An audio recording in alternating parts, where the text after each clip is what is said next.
Welcome to another episode of Antlers Deep Outdoors. On this episode, it's going to be really special. It's going to be a heartbreak, also a redemption.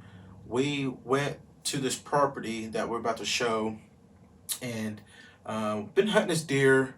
I call Biggin, and I haven't got to lay eyes on him during hunting season. As I was going here on this property, just one of the last minute things. I'll just in the evening, right before my wife went to work, I told her, I said, "Hey, I'm gonna go sit in the field and see if I can catch this deer coming in this evening," and it was during a rut.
And so I get to this property, family property of ours, unloading my camera and stuff, checking everything, and I look up in the field.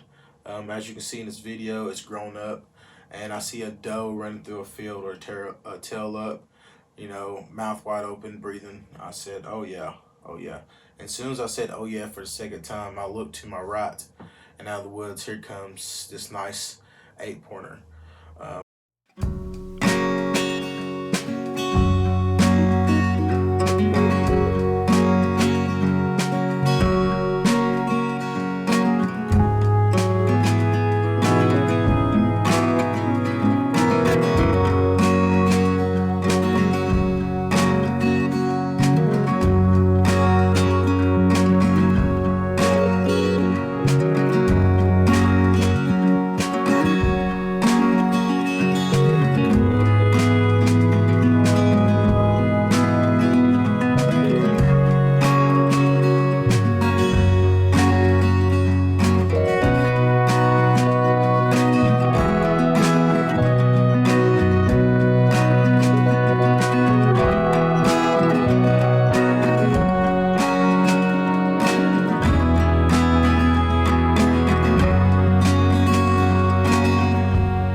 In this part of the show, you can see the 8-pointer coming in behind some thick grass.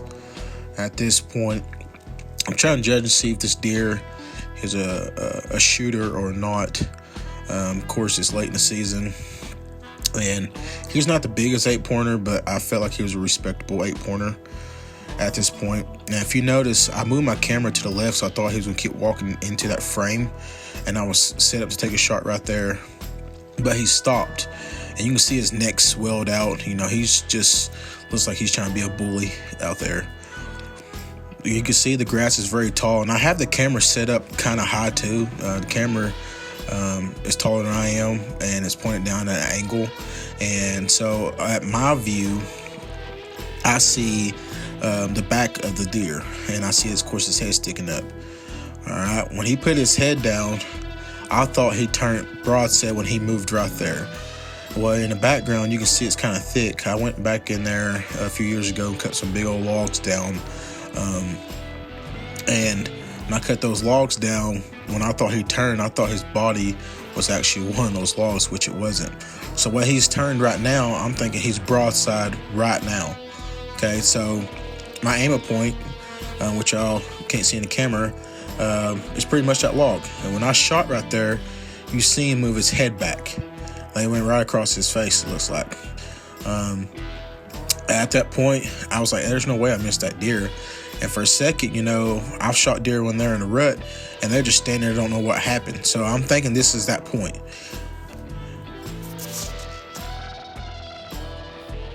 Now we're going to go back until the redemption part.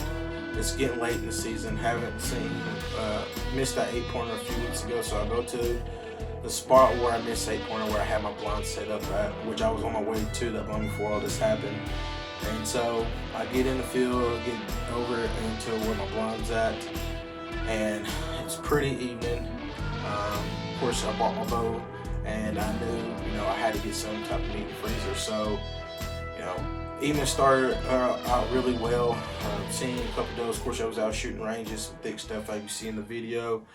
You know, and a deer walks through the field, and I have like this little bow. I created this little bow in our field, and it has, and in this, I guess outside the woods, you got this little thicket in the middle of the field. Then you have in the field in it, and then you have the bow, which I set my blind up in that bow, which the deer use that as cover. And sometimes they go in the field on the backside. And so I see this doe going on the backside, okay? And I'm thinking she's gonna go to the neighboring property behind me, out of the way. I'll watch her literally go all the way around until I can't see her no more out of my blind. She's gone, boom, okay. So I'm looking up, here comes another doe out, and she's feeding and stuff. And the way she was feeding, she was gonna come into this little thicket where I've created, and I've had some shooting lanes cut out, obviously, for my advantage. So I'm looking like this to see where can I shoot this deer at and which lane I'm gonna shoot her at. And I'm looking at my blind and stuff. Well, as I did this, I see in the corner of my eye, that doe never went back behind me. She's standing right there. So I get back like this, like she didn't see me around. I'm like, can't see me. You can't see me. And the blind's blocking her, all right? But I knew she could see my camera, all right? But of course, I had it blackened out, or matching my blind, and I see a tail flicker, and I can see the other deer, and she raised her head up and looked that way, and I can see her tail raise up, and that deer comes, all right, and she's coming into the bow, trying to figure out what in the world did she just see. So I line my camera up, got everything, and I pull back, and as I pull back, you can hear me I go, man, to stop her, and she didn't stop. Well, I'm already full draw. Now thinking, in my head, I'm thinking she's still in my shot and my camera lane. So, or in my frame. So I pull back, man, she didn't stop. She took a couple more steps out of the frame after you see. I let go, whoop, pow, okay? Champagne, dropped like a sack of taters. Well, when that thing hit her, I'm telling y'all what, she jumped up, whoop, boom, you know, you thought she was a bucking bull. Well, it was an old fence post in the property.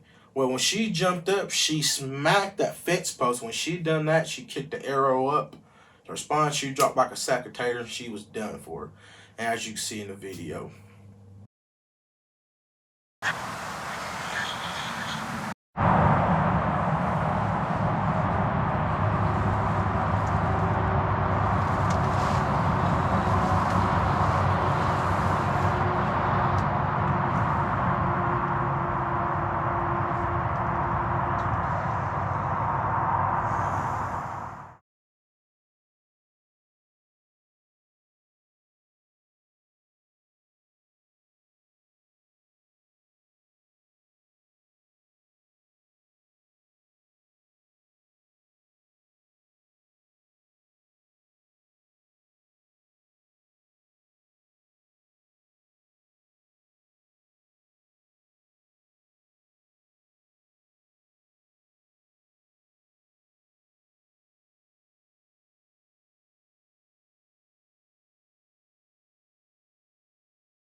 the curse is finally over for me.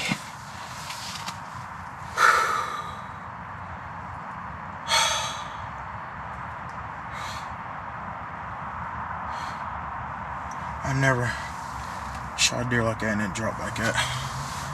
Wow.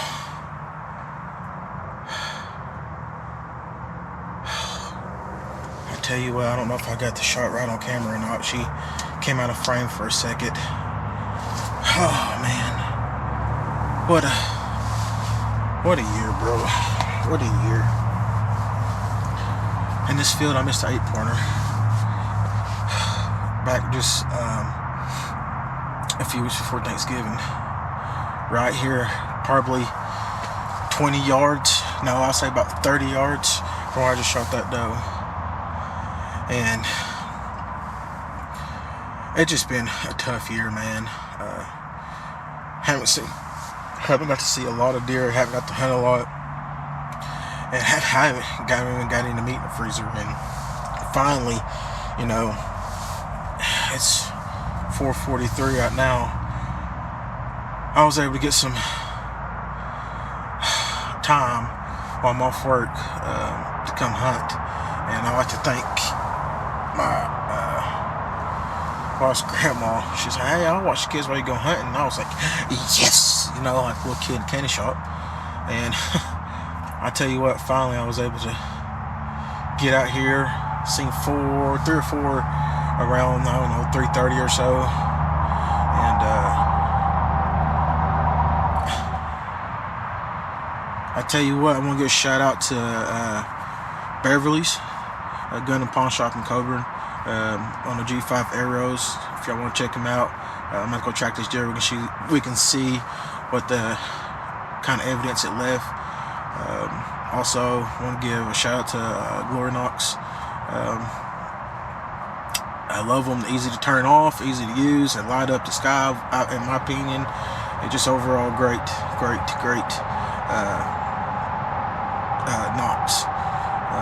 Also, want to give a shout out to Go Tip Arrows. For the arrows, they're also nice, fly nice. The Velocity XTs 400s. Shout out to Bear Archery for the bow. Shout out to Nomad for the gear, and shout out to Insight for the bag. Shout out to Vortex for the optics. I mean, can't get no better than that right there, boys. Can't get no better than that.